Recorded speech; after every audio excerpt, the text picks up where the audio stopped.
Assalamualaikum warahmatullahi wabarakatuh. Perkenalkan, nama saya Giban Ikram dan di sini saya akan menjelaskan mengenai tantangan dan solusi menuju Indonesia Emas 2045. Sebelumnya kita harus pahami juga ya bahwa pencapaian Indonesia Emas 2045 ini bukan hanya tanggung jawab pemerintah, tapi juga seluruh masyarakat, terutama generasi muda.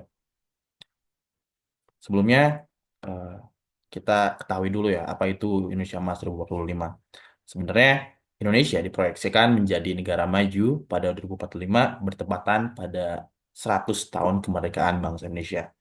Dan mungkin hal ini disebabkan karena bonus demografi yang begitu besar, di mana usia produktif bangsa Indonesia pada 2045 ini sangatlah besar.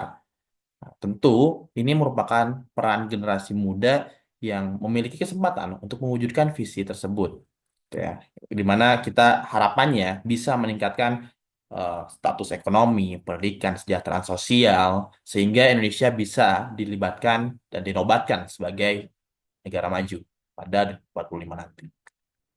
Namun, visi tersebut diiringi juga dengan beberapa tantangan. Oke, kita pahami bahwa 2045 kita memiliki usia demo, sorry, usia produktif yang begitu besar. Namun, ketika usia produktif yang begitu besar ini tidak dimanfaatkan dan ternyata hanya menjadi beban, ya ini jadi masalah yang lebih besar tentunya. Nah, hal-hal yang mungkin jadi kendala itu yang pertama adalah pendidikan dan pengembangan SDM. Di beberapa daerah kita lihat bahwa kualitas pendidikan Indonesia itu masih begitu senjang.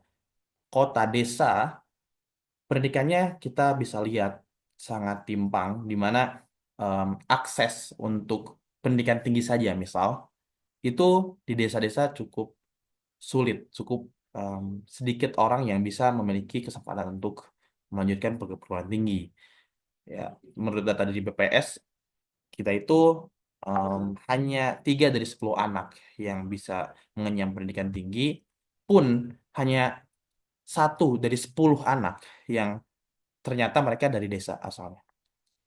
Lalu kedua, kurangnya akses pendidikan bagi masyarakat kurang mampu.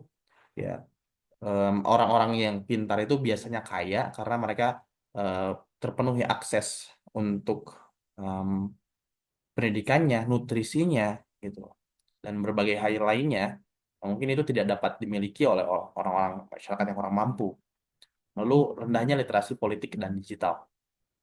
Dalam segi ekonomi, kita pun tahu bahwa terdapat pergeseran antara ekonomi yang dulunya itu sangat fisik, sangat offline, sekarang beralih kepada teknologi yang mungkin lebih advance, lebih digital, dan ini tidak dapat diikuti oleh beberapa masyarakat Indonesia.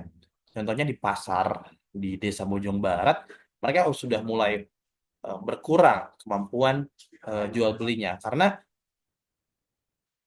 mereka tidak dapat bersaing dengan Shopee, dengan Tokopedia, dan untuk memahami teknologi seperti ini tentu bukan hal yang mudah juga untuk masyarakat desa bisa mengikuti. Sehingga ya mungkin kita juga bisa lihat ya selain di Pasar Bojong, banyaklah keluhan dari eh, masyarakat di Pasar Tanah Abang yang menginginkan menteri untuk memblok TikTok lah gitu loh, ataupun marketplace yang lain gitu. Nah, sehingga ini menjadi masalah yang harus kita selesaikan untuk meningkatkan ekonomi dan daya saing secara global menghadapi 2045. Pun solusi daripada generasi muda seharusnya yang pertama kita berdayakan mereka melalui pendidikan informal yang mana sejauh ini kan kita sudah banyak ya kementerian yang fokus untuk meningkatkan eh, pengetahuan dan pendidikan daripada masyarakat Indonesia melalui ya jenjang formal. Nah, kita pun harus membuat masyarakat Indonesia tuh aware terhadap isu-isu yang nggak banyak di tidak banyak di spot di sekolah gitu loh. Termasuk bagaimana kita membaca peta ekonomi gitu loh, ataupun bagaimana kita membaca informasi-informasi yang ada di digital dan em, sekitar. Gitu. Yang kedua, pemanfaatan teknologi, di mana kita sebagai generasi muda bisa memanfaatkan seperti tadi ya marketplace ataupun ya perkembangan media sosial sehingga kita tidak tergerus oleh perkembangan zaman.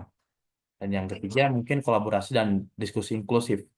Sehingga problem problem tadi, tantangan-tantangan utama tadi itu harus dikumpulkan kita semua dan melakukan kajian untuk memikirkan bagaimana solusi terkait hal ini. Karena yang paling penting sebenarnya dalam masyarakat kita itu proses berpikir dan mengetahui dan belajar terkait hal-hal yang baru itu yang perlu diajarkan.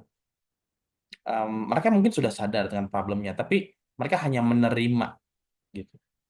Karena tidak ada antistesis dalam pemikiran mereka, ya sudah ini adalah kondisi yang terjadi dan mereka tidak tahu apa yang harus dilakukan.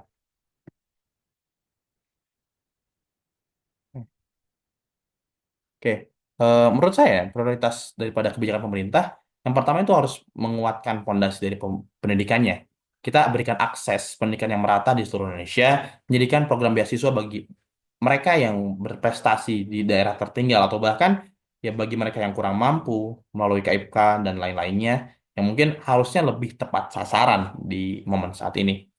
Lalu penguatan ekonomi digital, mendorong pengembangan startup berbasis teknologi, memfasilitasi pelatihan keterampilan digital untuk meningkatkan daya saing UMKM. UMKM itu harus naik kelas gitu dan lain-lainnya.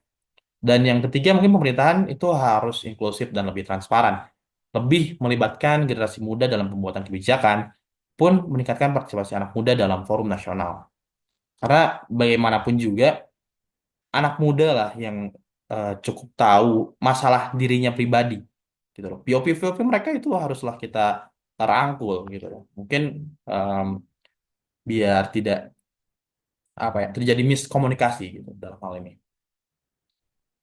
Nah, banyak kolaborasi yang bisa dilakukan untuk menuju Indonesia Emas 2045 seperti antara generasi muda dan pemerintahan gitu ya. Seperti tadi ya saya katakan, ya pemerintah harus melibatkan pemuda dalam diskusi dan perencanaan kebijakan tersebut karena mereka yang lebih mengetahui. Lalu yang kedua, sektor swasta dan pendidikan, kolaborasi dengan perusahaan, ya mereka menyediakan magang ataupun beasiswa sehingga pendidikan di kita itu lebih terekskalasi lagi. Yang ketiga, komunitas dan masyarakat, tentunya komunitas-komunitas yang ada itu harus lebih membaur terhadap masalah-masalah yang real yang ada di masyarakat. Ikut mengembangkan ekonomi berbasis lokal, melakukan inisiatif komunitas untuk mendukung pendidikan dan keterampilan kerja, dan lain-lainnya. Nah, pandangan saya terkait Indonesia 2045 ini adalah hal yang mungkin terjadi dan bisa dilakukan seandainya memang semua pihak itu bekerja sama untuk mencapai cita-cita yang tinggi ini. Dan tentu bonus demografi ini adalah suatu hal yang tidak akan terulang dalam waktu yang dekat sehingga harus dimanfaatkan dengan baik. Dan menurut saya, pendidikan adalah kunci utama untuk mencapai visi ini. Sekian dari saya. Eh, saya tutup dengan kutipan bahwa mendidik adalah tanggung jawab setiap orang terdidik. Berarti juga anak-anak yang tidak terdidik di Republik ini adalah dosa setiap anak terdidik yang dimiliki di Republik ini. Anak-anak Nusantara tidak berbeda, mereka semua berpotensi. Mereka hanya dibedakan oleh keadaan. Sekian, terima kasih. Assalamualaikum warahmatullahi wabarakatuh.